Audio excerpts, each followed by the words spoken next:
Eu posso estar enganado, mas eu acho que o Alexandre de Moraes está perdendo o seu maior escudeiro, o seu tarefeiro, o seu despachante, o seu funcionário do mês, que é o Paulo Gonet.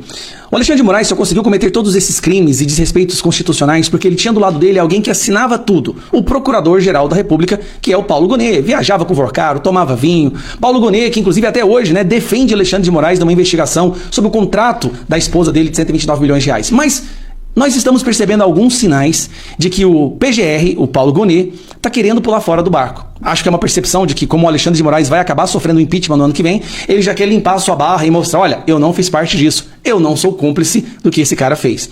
Por que eu estou te dizendo isso? 3 coisas que aconteceram nessas últimas semanas mostram que o Paulo Gonet agora está começando a querer pensar por conta própria, o que é um desrespeito à autoridade do Alexandre de Moraes. A primeira foi essa daqui, ó. PGR defende validade da lei da dosimetria e pede rejeição de ações no STF. Bom, as ações no STF, quem decidiu suspender a dosimetria foi Alexandre de Moraes.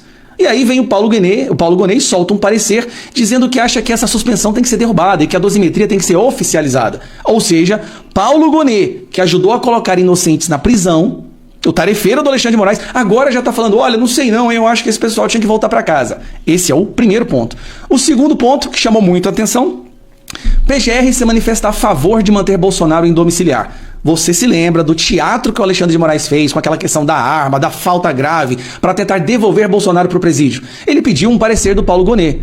A gente já imaginava, é aquele parecer teatral só para dar um ar de legitimidade nas decisões absurdas do Alexandre de Moraes. O que a gente não esperava é que o Paulo Gonet soltasse um parecer falando que Bolsonaro deve ficar em casa, em prisão domiciliar. Na verdade, Bolsonaro tinha que estar livre, Vamos aguardar o Cássio Nunes aí para fazer o voto dele, o voto como relator da suspensão ou da anulação do julgamento.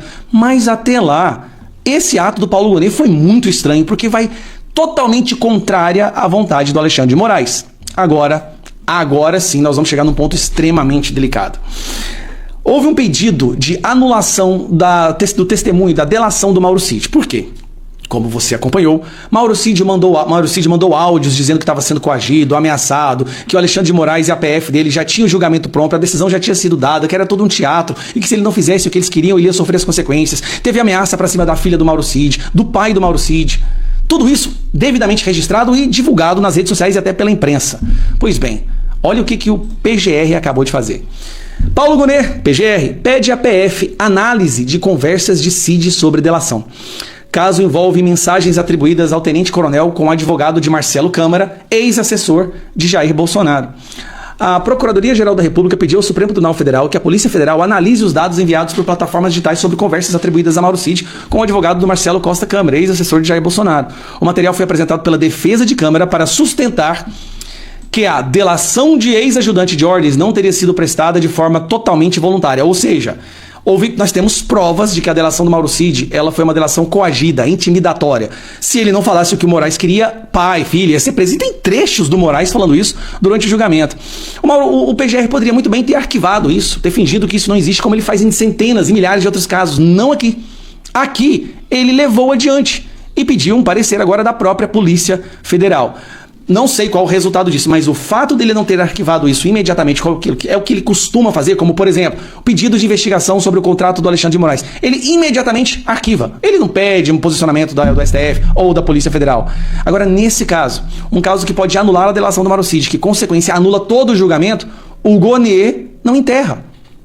É como se o Gonet estivesse acordando para a vida e falado, rapaz, eu acho que eu escolhi o lado errado, o lado perdedor. Esse cara vai se e eu não quero estar no mesmo barco que ele. Então eu vou começar a agir como se eu fosse um verdadeiro Procurador-Geral da República.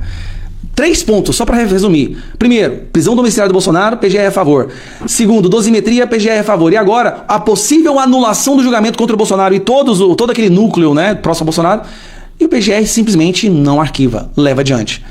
Paulo Gonet, há uma chance da sua história não ser completamente aniquilada na história, ou há uma chance de que você não seja lembrado pelos anais da história como um covarde que se juntou ao crime organizado, que se juntou a um ditador, a um censurador. Há essa possibilidade ainda, mas depende das suas ações agora em diante.